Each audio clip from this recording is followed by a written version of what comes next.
Hello दोस्तों, नमस्कार। आप लोग कहाँ से ऐसा-ऐसा क्वेश्चन निकालते हैं, बड़ा अच्छा लगता है। आप बोलोगे क्यों, क्या हो गया?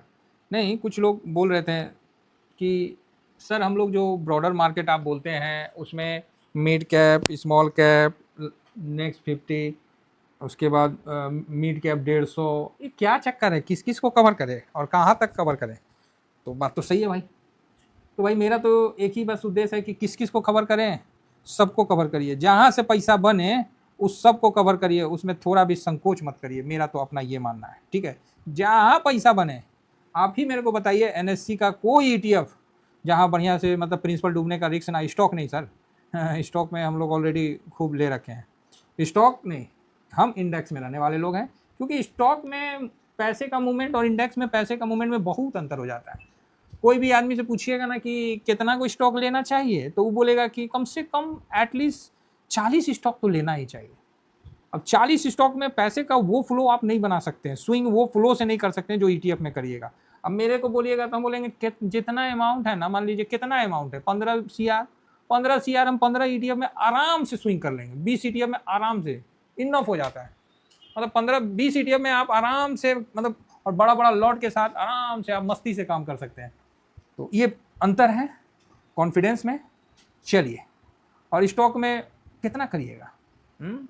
अभी हम एक सीधा निकाले हैं, हाँ ये हम खोल दिए। हम जैसे ब्रॉडर मार्केट होता है ना, तो ब्रॉड मार्केट उसमें मतलब ब्रॉडर का मतलब है कि ढेर सारे सेक्टर मिले हुए हैं वैसा। तो यहाँ निफ्टी 50 को नहीं लिए हैं और 500 को भी नहीं लिए हैं। यहाँ जो आप लोगों को कन्फ्यूजन हो रहा है कि ये mid cap Nifty Nifty mid cap ETF, ठीक है, निफ्टी मिड कैप 50, एक हो गया निफ्टी मिड कैप 50, एक हो गया निफ्टी मिड कैप 250, सॉरी 150, है ना? तो आप बोलोगे हाँ। एक हो गया निफ्टी नेक्स्ट 50, आप बोलोगे हाँ हाँ ठीक कह रहे हैं, ठीक कह रहे हैं। और एक हो गया अपना निफ्टी स्मॉल कैप, ये तो आपको पता ही है कि 250। अब इसमें भी एक निफ्टी स्मॉल कैप 50, उसका कोई ईटीएफ नहीं है।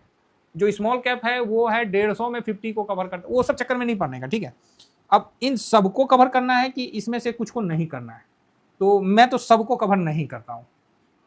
4 ईटीएफ है जिसमें मैं 3 को कवर करता हूँ, और क्यों नहीं कवर करता हूँ उसका भी रीजन बताता हूँ, और करना चाहिए तो कर भी सकता हूँ, कोई वैसा महाभारत नहीं है।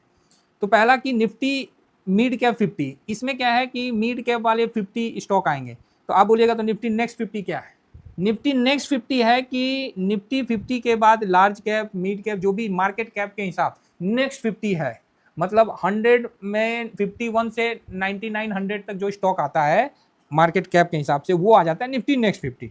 और ये आ गया मिड कैप 50, ठीक है, मिड कैप में 50, और ये हो गया 150, और ये तो स्मॉल कैप है।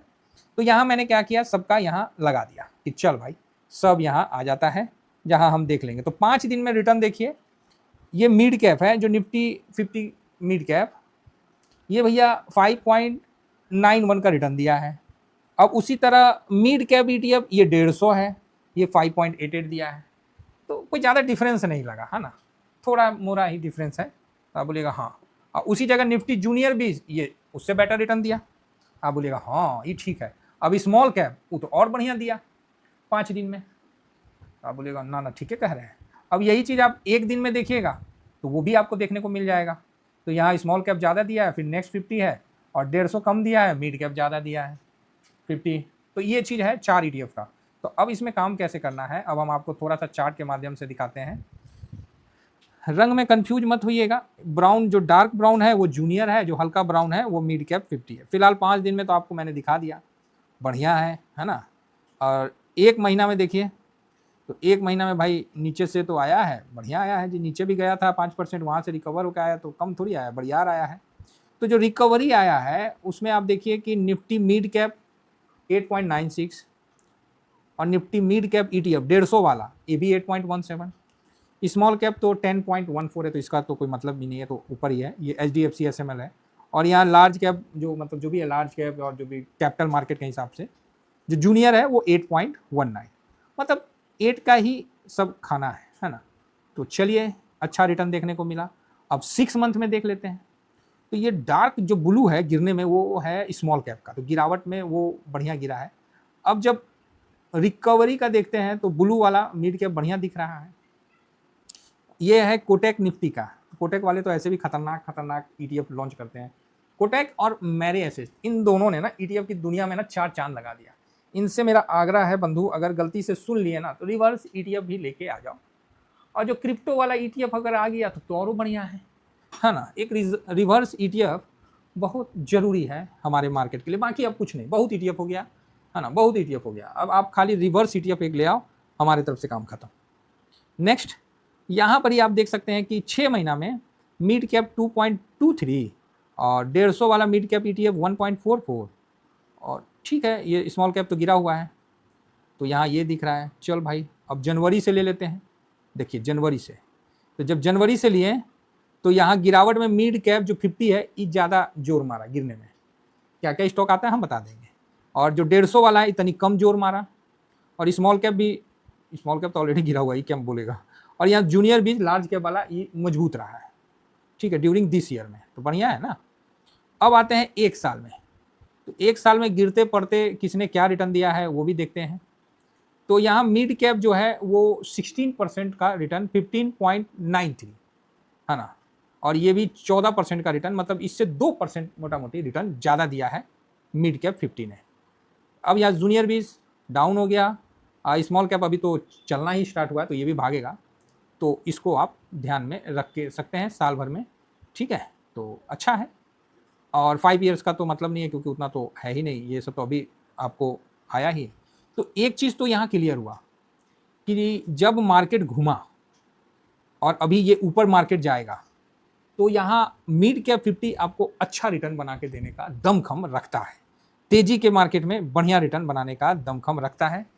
अगर आप डाउन से भी मोटा मोटा देखा जाए तो यहाँ पर ही 13-14% का दिखाया है। हालांकि गिरावट भी बहुत खतरनाक होता है और बढ़िया भी है। तो 1 महीना में देखिए बीच में ही आपको 14% का रिटर्न निकाला है। तो ये कोई सेक्टर नहीं है, ये ब्रॉडर मार्केट है।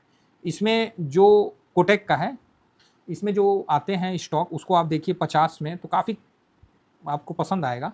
BSE, जो कि आपको पता ही है, BSE तो अभी टॉप में ही है। हीरो मोटर देख रहे हैं, federal bank, MCX, Lupin, index tower. तो इस तरह से आपको सुजलॉन एनर्जी, और ये जो है 50 के जो इसका है 50 स्टॉक इसके अंदर आपको मिल जाएगा। तो ये है। हालांकि 150 में भी यही मिलेगा, लेकिन थोड़ा डिफरेंस हो जाएगा। किस चीज़ का डिफरेंस हो जाएगा, तो वहाँ पर ही, ये क्या है, नहीं ये तो मेटल कहाँ से आ गया। ये देखिए, मैं यहाँ आपको निकाल के दिखाता हूँ। जिनको लगता है कि सर कैसे निकालते हैं, तो ऐसे निकालते हैं कि किस ETF में कौन सा स्टॉक आता है, ये भी नहीं पता है। तो कई लोगों को नहीं पता है, बहुतों को है, कोई बात नहीं, ऐसा कोई नहीं है कि नहीं पता तो आप सीख नहीं सकते हैं। तो ये देखिए, मिड कैप ETF पोर्टफोलियो लिख दो और यहाँ पर ही आप इसको क्लिक कर दो, जो भी पहला है फ्री वाला, आपको यहाँ पर डिटेल मिल जाएगा कि किस ETF में कौन सा स्टॉक आता है। तो 150, यहाँ भी आपको BSE दिखा, लेकिन यहाँ क्या है, BSE का परसेंटेज कम है। अब ये 1 से 150 तक स्टॉक इसके अंदर है, और मिड कैप 50 में खाली 1 से 50 है। इसमें 100 स्टॉक फालतू है, इसमें 100 स्टॉक कम है, ठीक है। तो इसलिए अगर आपको मन करता है तो आप कवर कर सकते हैं। ऐसा कोनो फास्ट एंड रूल नहीं है कि आप कवर नहीं कर सकते हैं, आप कर सकते हैं, कोई दिक्कत थोड़ी है। फिलहाल थोड़ा सा और आगे बढ़ते हैं। 1 साल में देखिए तो 16% का और पूरा V टाइप का रिकवरी अभी दिख रहा है। तो तेजी में ये बढ़िया तेजी देगा, और गिरावट में ही नानी याद दिला देगा। तो जो मिड कैप कोटेक का हम पहले कवर करते थे, ऐसा नहीं है कि हम नहीं करते थे। मैक्सिमम कितना है, हम पहले कवर करते थे इसको, और इसमें लेकिन जब मंदी आया, गिरावट आया, तो हम इसको छोड़ देते हैं। गिरावट में बहुत ज़्यादा गिर जाता है। तो 5 साल में 106 का रिटर्न है भाई साहब, आपके सामने है। जो भी है 17 अप्रैल 4 फरवरी 2022 से, तो 22 के बाद 23, 24, 25, 26, 4 साल। हाँ, तो 4 साल में भाई 100% का रिटर्न दे रहा है, तो ख़राब तो नहीं है, दे रहा है, बहुत बढ़िया दिया है। तो इसको आप फोकस में रख सकते हैं। फिलहाल मैं इसको पहले कवर करता था, बाद में थोड़ा हट गया, क्योंकि गिरावट के टाइम ना इन बहुत मतलब दुखी करता है। आप देखिए जो गिरावट है, और ये सबसे पहले बनाएगा लाइफ टाइम हाई। ये देखिए, जा कहाँ गया, हाँ, ओहो, यहाँ पर आप देखिएगा एक अप्रोक्स होगा, ये मतलब दिख रहा है इसमें 15%, लेकिन गिरावट इसमें हुआ है 17%, 2% फालतू रखिए, 17% के आसपास गिरावट हुआ। लेकिन रिकवरी भी देखिए कितना शानदार रिकवरी, मतलब रिकवरी में ये बड़ा अच्छा मतलब रिकवर हुआ है। और 18 का तो इसका लेवल आ जाएगा तो आपको आ गया, वापस से रिकवर हो गया, अपना जो भी लाइफ टाइम जो भी हाई हुई है वो अपना आ जाएगा। तो आप इसको कवर करना है तो कर सकते हैं। तो सर आप नहीं करोगे, देखो मैं तो 3 को तो करता हूँ, 150 को भी करता हूँ, ऐसा नहीं है कि 150 ने रिटर्न खराब दिया है, 150 ने भी बहुत अच्छा रिटर्न दिया है। और मिड कैप इस बार तो गिरने में जल्दी गिरा नहीं है। सबसे अच्छी बात क्या हुआ, मिड कैप जो ETF है गिरावट में बड़ी गिरावट नहीं दिखाया है, बहुत समझदारी से मिड कैप ETF ने काम किया है। ये देखिए, ये मेरा 150 का है, तो इसका आप साल भर का देखिए और अभी का जो गिरावट का देख रहे थे यहाँ पर ही, ये देखिए ये 12-13% गिरा है, मतलब उससे भी कम गिरा है। अच्छा है, किसी भी एंगल से ख़राब नहीं है, बहुत अच्छा है। तो गिरावट में कम गिरा है और ऐसा नहीं भागने में भी भाई इसने अच्छा मतलब रिटर्न बना के दिया है, और कोई किसी एंगल से ख़राब रिटर्न बना के नहीं दिया है। तो ये भी 14-15% का रिटर्न आपको बना के दिया है। तो आप डिसाइड करिए कि आपको क्या किस में करना है। बाकी जूनियर बीज ये तो मेरा फेवरेट है, इसमें तो हम रहते ही हैं। स्मॉल कैप मेरा फेवरेट है क्योंकि स्मॉल कैप में अभी तेज़ी नहीं दिखाया है, पोजीशन है और बढ़िया लेना है तो थोड़ा वेट करना पड़ेगा। जूनियर बीज ये तो मजबूत वाला ETF है ना, लार्ज कैप वाला, तो देगा और स्मॉल कैप भी देगा। अभी रिकवरी हो रहा है, देखिए सब लहर बन रहा है V टाइप का, तो स्मॉल कैप भी अभी खींचेगा ऊपर। तो अब आप बोलोगे सर तो इसमें किस में इन्वेस्ट करना चाहिए? चारों में इन्वेस्ट कर सकते हैं, कोई प्रॉब्लम नहीं है, चारों में इन्वेस्ट करिए, रिटर्न आपको अच्छा बनेगा। ठीक है, किसी एक में मैं तो 3 में अभी कर रखा हूँ, एक में नहीं होगा तो कर दूंगा, क्योंकि तेजी के माहौल में ना ये अच्छा मतलब रिटर्न बना के देगा, तो इसका भी विशेष ध्यान रख सकते हैं। तो चलिए, उम्मीद करता हूँ कि ये चारों ETF के बारे में आपको जानकारी तो होगी ही, थोड़ा सा और मैं आपके जानकारी में अभी हाजिरी लगा दिया, उसको अपडेट कर दिया। बाकी इन्वेस्ट करना है नहीं करना ये आपका डिसीजन है। Thank you very much. बोलने से पहले जो भी मेरा पोजीशन है वो मैं आपको टेलीग्राम में शेयर कर देता हूँ। ठीक है, ये मेरा टेलीग्राम है, जरूर ज्वाइन करके रखिए, फ्री टेलीग्राम है। तो फ्री में तो नहीं करता हूँ, स्विंग में करूँगा, शॉर्ट स्विंग में नहीं करता, अभी नहीं करूँगा, आफ्टर मार्केट। बाकी ड्यूरिंग मार्केट तो शॉर्ट स्विंग सबसे प्राथमिक में है और स्विंग भी मेरा सेम प्राथमिक में है, तो मैं अभी स्विंग में इसको शेयर कर देता हूँ।